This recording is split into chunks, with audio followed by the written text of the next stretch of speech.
Like to welcome to the process of hip hop, all the way from the LBC, my hometown, my man Duke Givens. What's going on, player?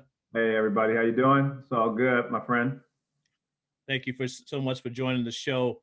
Duke, I wanted to start with, man, you are established photographer, documentarian, and also again from the LBC, just like myself. And one of the interesting things, man, my family moved to Long Beach in the mid to late 70s. And it is a city, and many cities have this distinction. It's not just Long Beach, but it is the city of haves and have nots, truly. You have definitely have both ends of the spectrum in the city, but particularly the area that you grew up in, the area close to where I grew up in, it was filled with people who were you had working class families that moved to Long Beach. Many of them came from parts of Compton, parts of LA, trying to develop again a better life and such. But the culture of Long Beach is such that if you live in those areas, it is very easy, especially for Black youth, I'm just going to say, to get involved in the gang culture. And obviously, the gang culture is so tied into hip hop.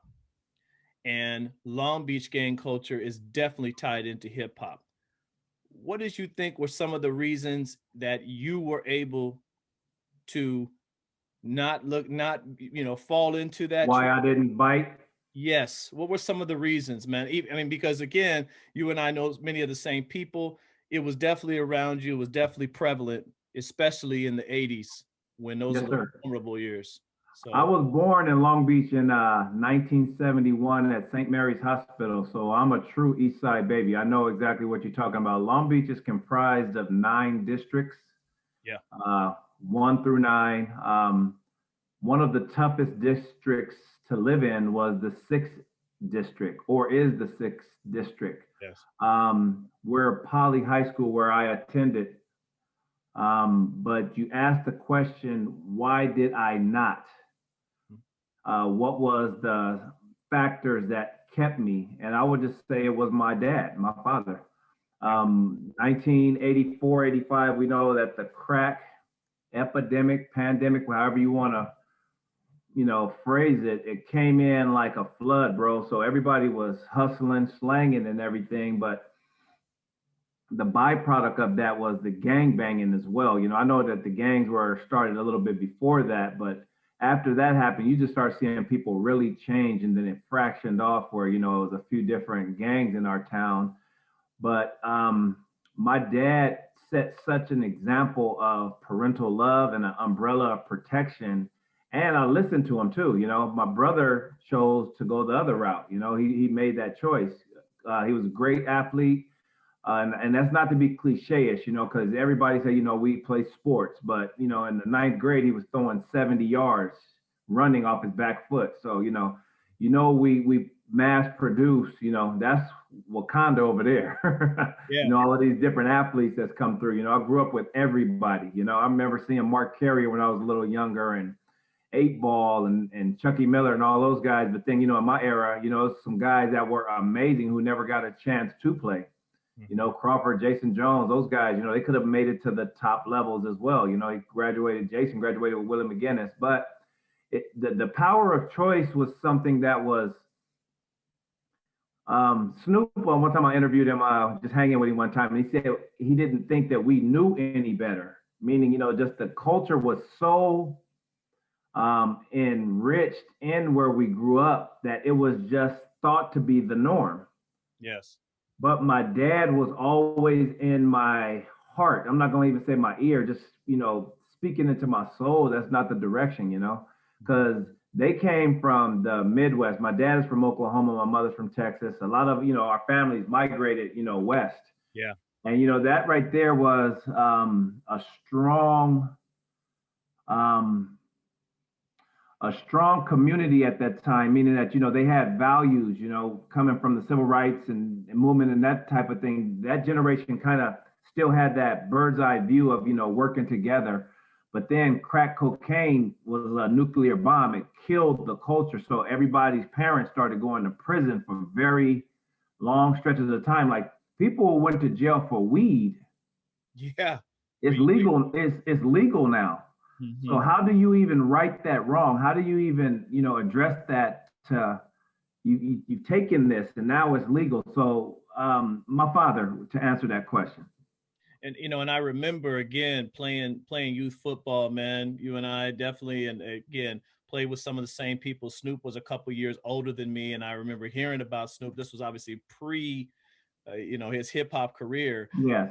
and when you played and you were involved in Long Beach, it was I will tell people it was very commonplace to be indoctrinated into gang cult. That was nothing new. It was I'm Yeah. just thinking back to again that late '80s.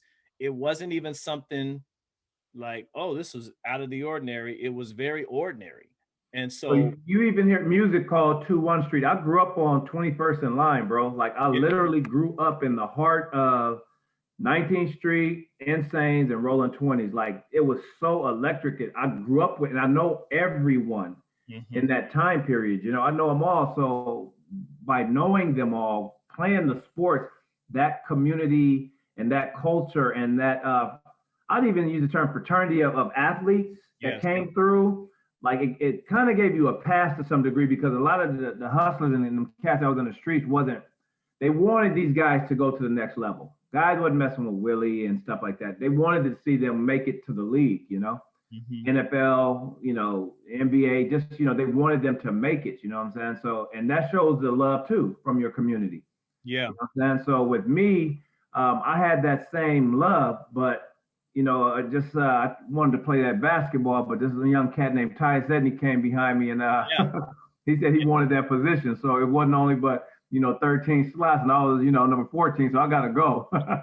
yeah. So Big shout out to Tyson Russell, man. They lived around the corner from me, so Oh yeah, oh yeah. Those me and Russell graduated class of '89, but Tyus, that boy had stupid handles, man, at a yeah, young age, young age. yeah. I'm like, so I was like, I got to join the military now, man. I got to be all I can be in the Air Force. But and speaking of which, man, you joined the Air Force, and I had read an article about you, Duke, where you talked about how when you came back, you joined the Air Force at '89. You came back from the Air Force, man, and people that you knew, people that you had grew up with, people that you found that again because we were still in the crack era where, and just to let people know from again, Duke said it too, the gangs were around prior to the crack era, but the crack era, all of a sudden automatic weapons became huge in the communities. Obviously crack was in the communities, and it just everything,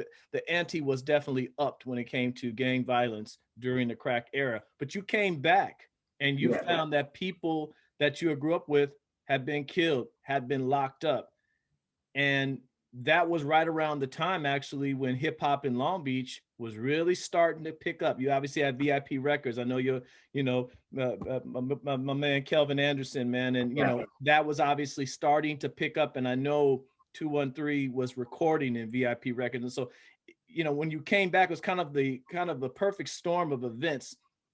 Gang culture was on the rise. People had been killed, but the hip hop culture in Long Beach was starting to really build up. yeah. It's interesting that you say that because I left in 1989. Desert Storm in the military came around the early 90s. So with that, I was taking a bird's eye view of living in the inner city and being actually in a theater of war type scenario. It was kind of juxtaposed, parallel with each other. So seeing both, um, it just put me in a mindset where I didn't really want to study war anymore. Like I understand gang culture, gang life. Like at that time, you could not wear certain colors because dudes was for real. Yeah. Like they're not playing with you, and when you're in a military situation, you get a chance to understand that, there's pecking orders, you got to follow orders. So now you can see in the streets, it's the same thing. I use the term, well, I don't use the term, but you hear the term shot caller. Yeah. That's all that is just a pecking order of guys have to follow, like in the military. You have a sergeant, staff sergeant, master sergeant, chief master sergeant. It falls like that. You hear OG, triple OG, double OG. Like these type of things are juxtaposed. When I came home, I was like, man, look at this. And look Why are we dying? Mhm. People forgot their purpose, bro. Yeah. Their purpose for living. Just that crack. Your parents go to jail. You got to find security, and in the gangs, it's crazy to sound. There is a love, but that type of love. It's consequences with that type of love. Being down with this group or this clique. I'm an ambassador of peace in my town, and most of the guys here, that are my age or a little younger than me realize that the work that I did for the community, of course, is God inspired. You know Yeah. what I'm saying? But he used my hands, my feet to, maneuver through these communities. And I captured some amazing history, bro, of genocide. Let me actually read that to you real quick, too. I had my wife Google this for me real quick when we was queuing up. But it's just deep, man. Like to hear the word genocide and then to actually read it and think about it, it reads genocide, the deliberate killing of a large number of people from a particular nation or ethnic group with the aim of destroying the nation or the group. So, how did we buy into that narrative?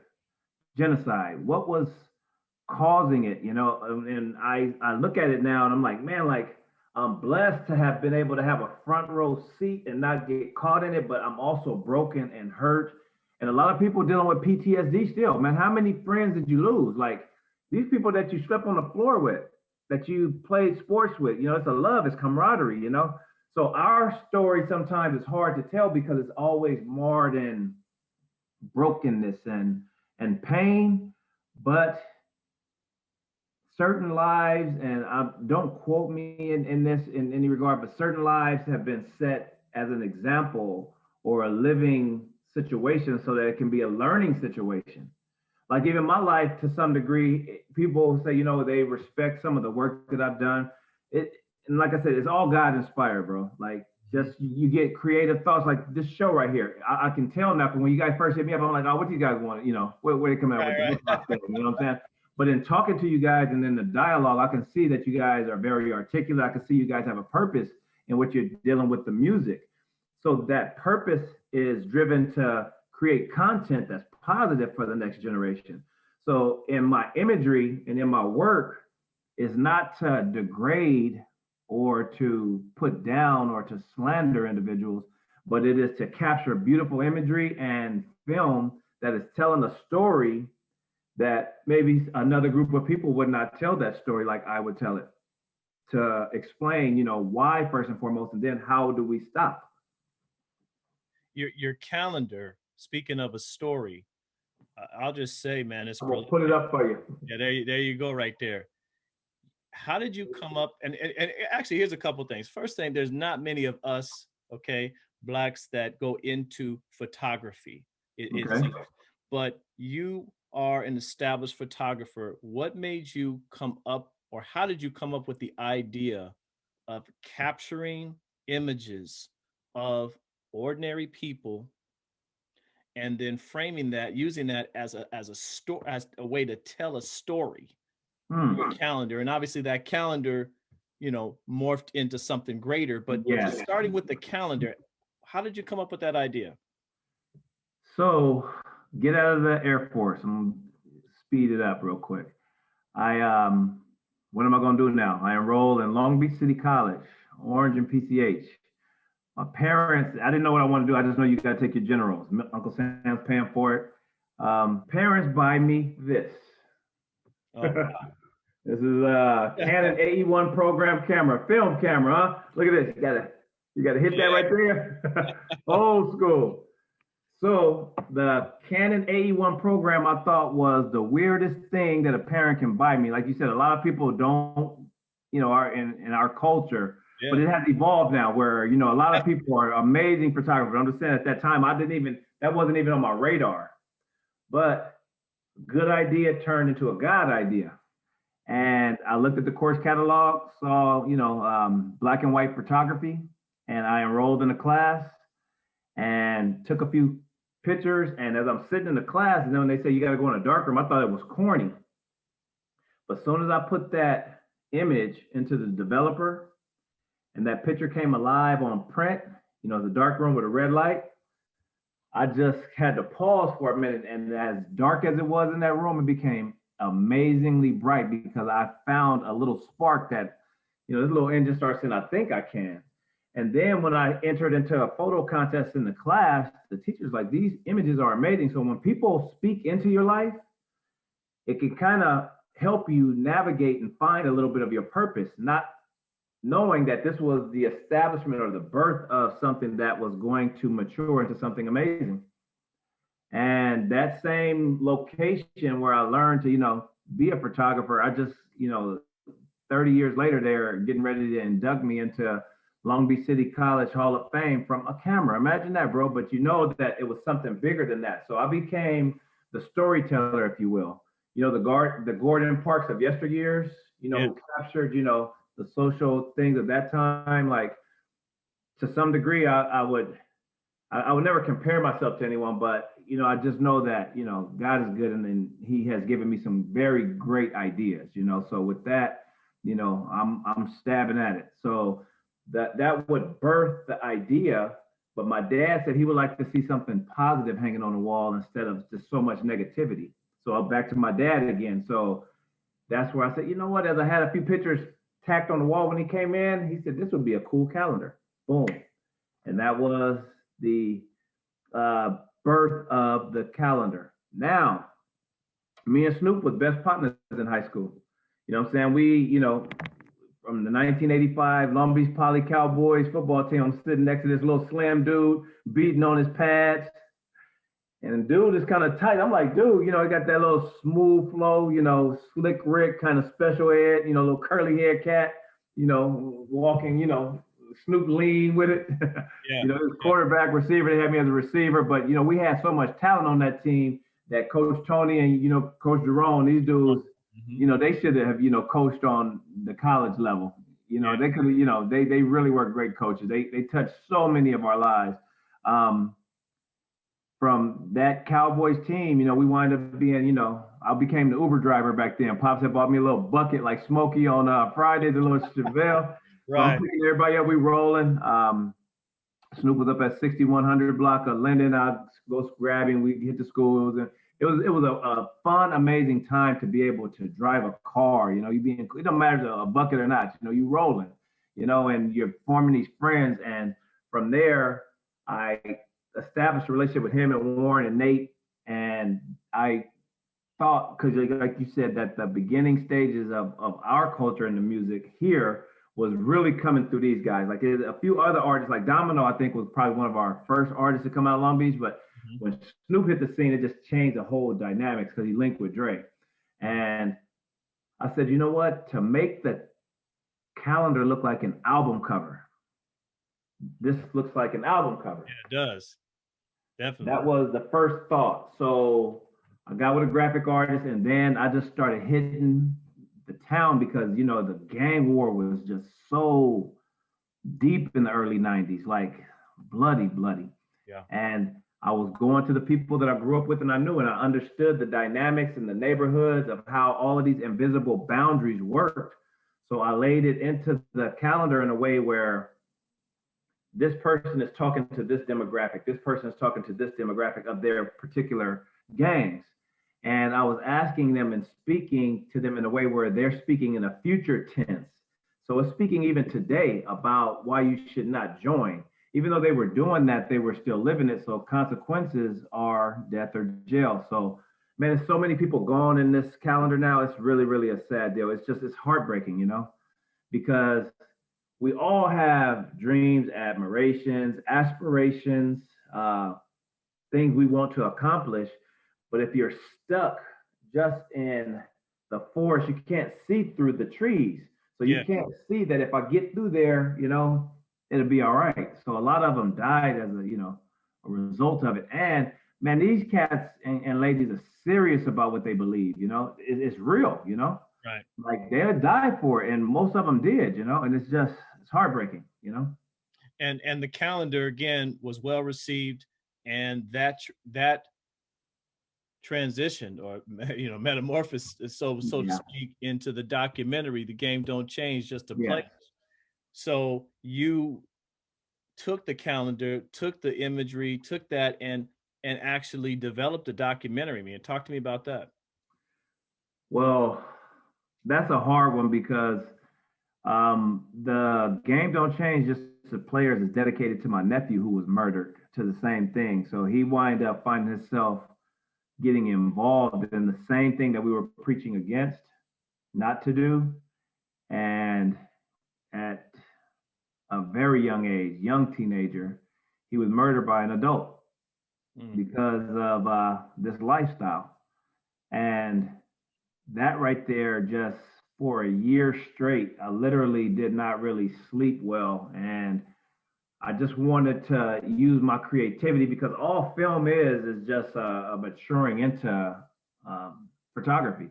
Mhm. You know, it's like it's still images moving, you know, and then you just put some sound to it. Of course, it's more technical than that, but that's basically the gist of it. And with that, I said, you know what, how could I tell this story in a way where people can receive it and get the message out of it? And that's how the Game Don't Change was birthed from the calendar. And now we're at a stage where we want to go into it a little bit further, where I linked with a buddy of mine named Eric, went to Wilson, same year as me, and we're going to do a documentary that gives you the whole understanding of this calendar. We're entitling it the Calendar Boy. I remember one day I was out and a young girl was with her mom and she pointed, "Look, mommy, the Calendar Boy." So that Yeah. kind of planted a seed to say, you know what, so we're going to go through each person in this particular calendar, whether it's a docuseries or a documentary, and we're going to touch on each person's life to show, you know, that they had or they have value. Just how did you get in the maze and how can you get out, or why are you stuck?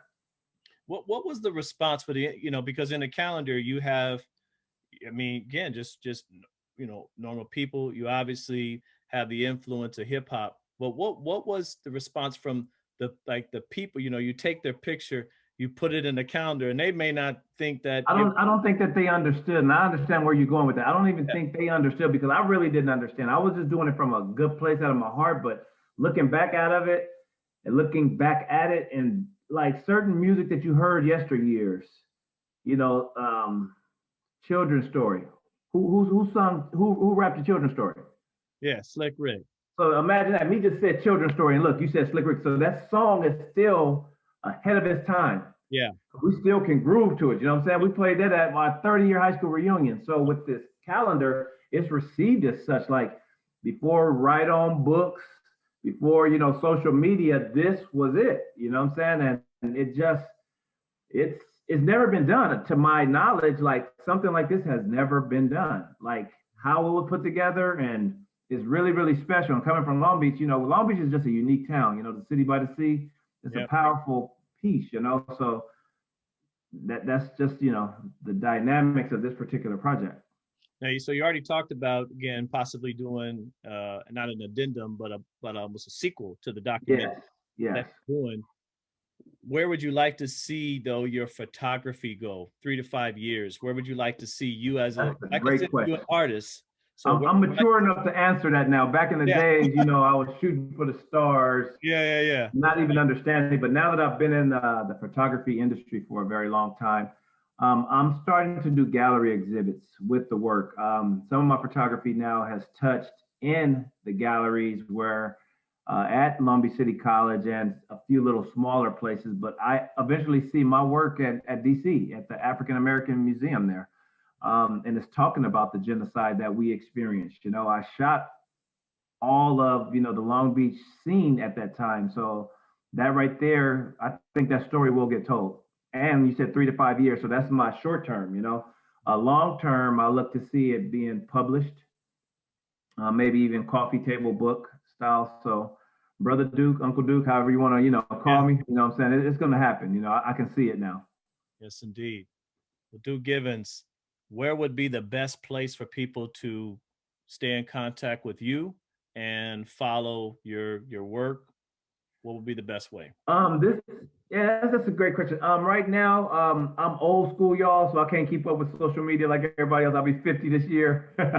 Not an excuse. I'm gonna eventually get an assistant to kind of help me with my social platform, but IG, you can hit me at Duke Photo, the number 4, letter U. So it's Duke Photo for you, PHOTO for you, and Facebook, Duke Givens. You're going to see probably more on my IG page, a lot of fashion, and I'm cycling now because I had a back injury. So, but with that, I try to inspire our young men, to dress the way you want to be addressed. And Facebook now, I've been doing a lot of community work by helping the homeless. So if you go to my page, you'll see that. But you can message me at Duke Givens. Duke Givens, thank you so much for joining the process of hip hop. Best of luck to you in 2021 in the future, brother. All right. And like Muhammad Ali said, I'll leave it with you guys. Me, we.